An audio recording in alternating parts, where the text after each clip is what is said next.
Hi, it's Preston. And if you have any experience with trading, you know that the number one thing is exiting. And in this video, I'm going to reveal my 30-day low, which is by far my very favorite way to get out of trades. Enjoy.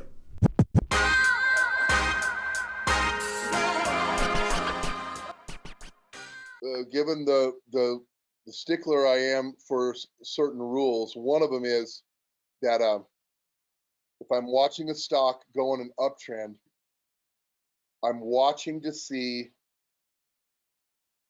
if it makes any 30-day lows. Okay.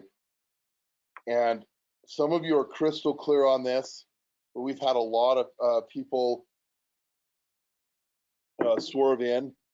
And there's a training video on the 30-day low in the Wow Insider membership site. Make sure to hunt that down. But in a nutshell, because I don't think you can hear about the 30-day low too often enough. So I've just kind of zoomed in, and so what it is, and I didn't expect to do this, but I want to do this super bad. The 30-day low, it's only for uptrending stocks. It's only for uptrending stocks. If you pull up a ticker symbol and look at a one-year chart and the thing's all over the place going sideways, or it's some boring dividend payer and it's just stuck going sideways to lower, you're going to drive yourself nuts going, now, what did you say about the 30-day low? Oh, it just made one again. It just made one again. Well, it just popped up after that, but when's the 30-day low? No, it does not apply to sideways trending stocks. It does not apply to downtrending stocks because it's going to make a 30-day low every single day in the downtrending stocks. The 30-day low is for uptrending stocks only. You come around, you live a little bit, all of a sudden, someone called me out by how I say all of a sudden, and I've never recognized it before. I guess I say it fast, all of a sudden.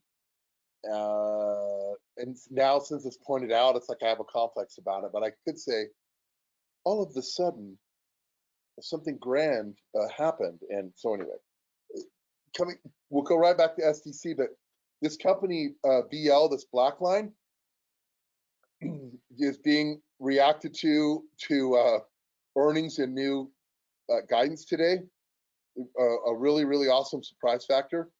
But before this happened, as the stock broke out into uptrends, look at this volume here when it did this last time.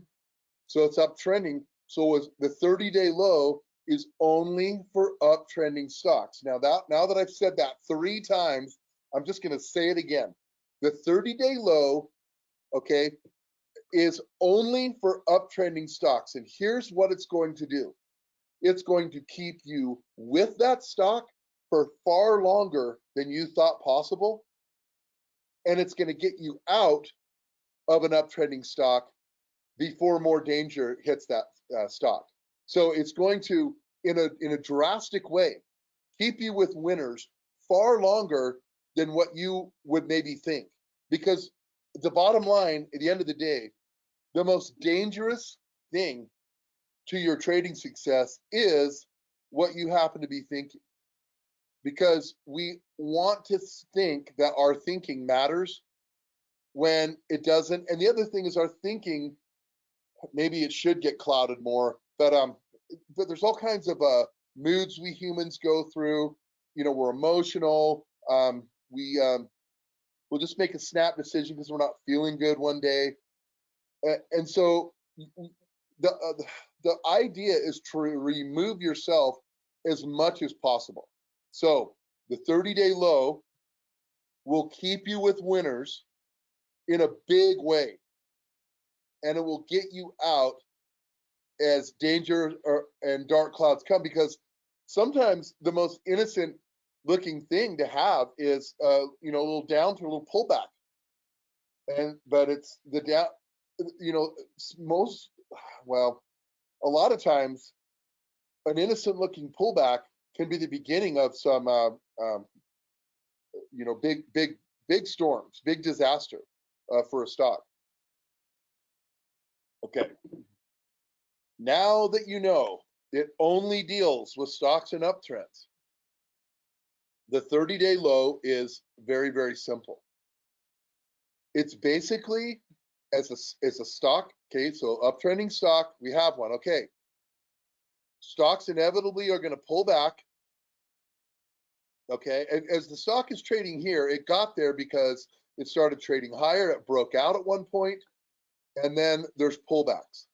And so it's looking at pullbacks in stocks, which are about as normal as your son or daughter dating someone weird that you don't approve of. It's that normal. It's just the way of nature on a stock chart.